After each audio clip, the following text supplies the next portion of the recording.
आप सभी को मेरा प्यार भरा नमस्कार। जैसा कि हम पिछले कुछ वीडियो में आपको पेट की बीमारियों से संबंधित रोगों को दूर करने के लिए हमने आपको कुछ व्यायाम बताए। इसी श्रृंखला में आज हम कुछ और व्यायाम आपको बताएंगे। इन व्यायामों को करने से आपको पेट के विकारों से मुक्ति मिलने की संभावना रहती है। आपका लीवर, किडनी और आंतें स्मूथ फंक्शन करती हैं। आपको कब्ज और एसिडिटी की शिकायत अगर है वो दूर होती है। साथ ही आपके पेट पे अगर चर्बी चढ़ी हुई है तो उसको कम करने में भी इन योगाभ्यासों को करने से मदद मिलती है। तो पेट को सुंदर, सुडौल और मजबूत बनाने के लिए हम ये योगासनों का अभ्यास करते हैं। आज हम शुरू करते हैं। सबसे पहले हम अपने आसन पर बैठ जाएंगे। दोनों पैरों को फैला लेंगे और श्वास भरते हुए दोनों हाथों को ऊपर ले जाएंगे और श्वास छोड़ते हुए आगे की तरफ झुकते हुए दोनों पैरों को छूने का प्रयास करेंगे। पैर के पंजों को, अंगूठों को पकड़ें। यदि आपके हाथ पंजों तक नहीं पहुंच रहे हैं तो आपके हाथ जहां तक पहुंचे वहां रखें, लेकिन अपने घुटनों को सीधा रखें। श्वास छोड़ते हुए आगे की तरफ झुकें और हाथों को आगे सरकाएं। जितना आप आगे ले जा सकते हैं उतना आगे ले जाइए। पेट से नीचे झुकिए। घुटने आपके जमीन से लगे रहें। घुटनों को ऊपर ना उठाएं। पेट को श्वास छोड़ते हुए अंदर की तरफ खींचें और आगे की तरफ झुकें। जितना हो सके उतना करें।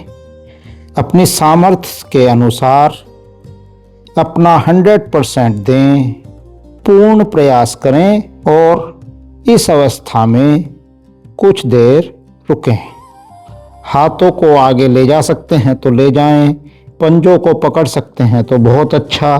सिर को नीचे ले जा सकते हैं तो और भी अच्छा। घुटनों से माथे को छूने का प्रयास करें। कुछ देर रुकने के पश्चात धीरे धीरे अपने शरीर को ऊपर उठाएंगे। हाथों को सरकाते हुए पीछे की तरफ लाएंगे और घुटनों पर हाथों को रोकेंगे। इस अभ्यास को 4 से 5 बार दोहराएंगे। हाथों को सरकाते हुए आगे ले जाएं, पंजों तक, सिर को नीचे झुकाएं, माथे से घुटनों को छूने का प्रयास करें, घुटने सीधे रखें और धीरे धीरे वापस। इसके पश्चात दाएं पैर को मोड़कर एड़ी को जंघा से लगाएंगे बाएं पैर की और दोनों हाथों से बाएं पैर के पंजे को छूने का प्रयास करेंगे। माथे से घुटने को छूने का प्रयास करेंगे। यदि आपके हाथ पंजे तक नहीं पहुंचते हैं तो जहां तक हाथ पहुंचे वहां तक ले जाएं। पेट को अंदर खींचें, श्वास को बाहर छोड़ें और हाथों को आगे सरकाएं और माथे को नीचे घुटने की तरफ ले जाने का प्रयास करें। घुटना आपका सीधा रहे। इस अभ्यास को 4 से 5 बार दोहराएं और फिर सिमिलर अभ्यास दूसरे पैर से करें। बाएं पैर को मोड़कर दाएं पैर की जंघा से लगाएं और दोनों हाथों से पैर के पंजे को पकड़ने का प्रयास करें। माथे को घुटने से लगाने का प्रयास करें। अगर आपके हाथ पंजे तक नहीं पहुंचते तो जहां तक पहुंचे वहां तक ले जाएं। श्वास छोड़ते हुए पेट को अंदर खींचते हुए हाथों को आगे सरकाएं और पंजे को पकड़ने का प्रयास करें। माथे को घुटने से लगाने का प्रयास करें और इस प्रकार धीरे धीरे करते रहें। इस अभ्यास को करने के पश्चात हम पद्मासन में बैठेंगे और पद्मासन में बैठकर कमर को, गर्दन को सीधा रखेंगे दोनों हथेलियों को एक दूसरे के ऊपर रखते हुए अपने पेट पर रखेंगे, नाभि पर रखेंगे और श्वास छोड़ते हुए आगे की तरफ झुकेंगे। हाथों से पेट को अंदर की तरफ दबाएंगे और माथे को जमीन से लगाने का प्रयास करेंगे।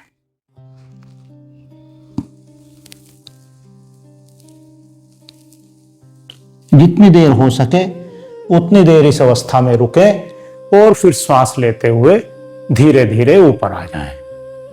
पुनः श्वास भरें और श्वास छोड़ते हुए आगे की तरफ झुकें, पेट को अंदर खींचें, माथे को जमीन से लगाने का प्रयास करें।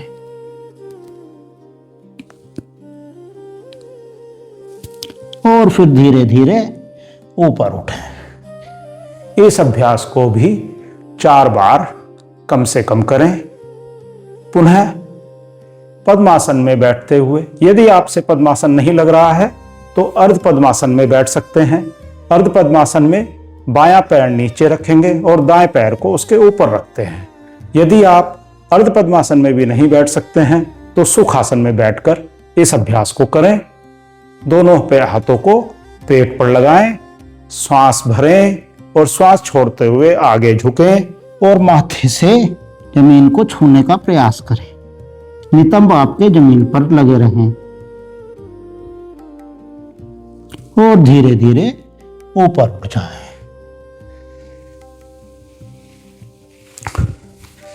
पद्मासन में बैठ सकते हैं तो बहुत अच्छा है। पेट के लिए, कब्ज के लिए, वायु के प्रवाह के लिए, गैस पास करने के लिए, एसिडिटी को दूर करने के लिए बहुत लाभकारी आसन है। 2 आसन पेट के लिए बहुत अच्छे होते हैं, वज्रासन और पद्मासन। वज्रासन के लाभ हमने आपको पहले वीडियो में बताए थे। आज हमने आपको पद्मासन के लाभ भी इसमें बताए हैं। अब हम दोनों हाथों को घुटनों पर रखेंगे और श्वास भरेंगे। श्वास छोड़ते हुए पेट को अंदर की तरफ खींचें, श्वास को पूरी तरह बाहर निकालें और श्वास को बाहर रोककर पेट को आगे पीछे अंदर बाहर करेंगे।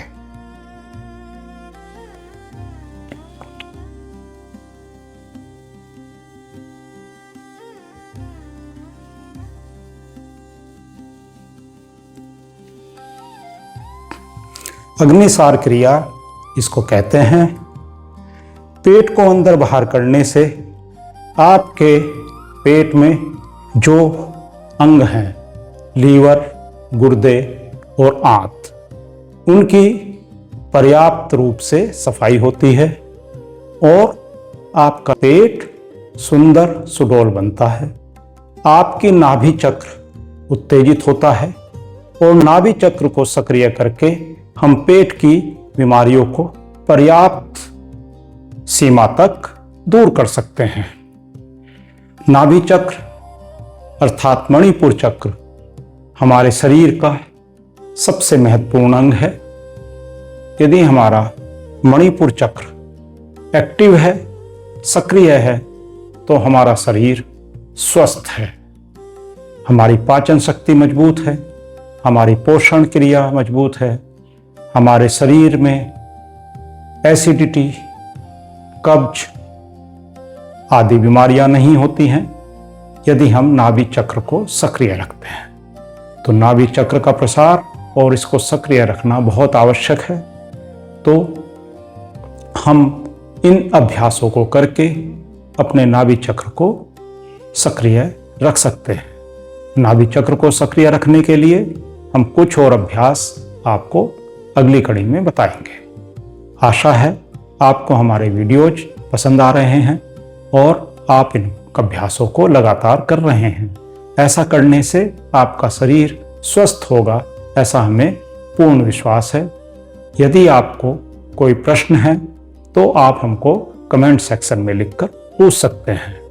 हमें उम्मीद है आपने हमारा चैनल सब्सक्राइब कर दिया होगा और बेल आइकन को दबा दिया होगा, जिससे आपको हमारे सभी आने वाले वीडियोज की सूचना, नोटिफिकेशन मिलता रहे। तो आज के अंक में इतना ही। शेष अभ्यास अगली कड़ी में हम आपको बताएंगे। तब तक के लिए हमें आज्ञा दीजिए। नमस्कार, धन्यवाद।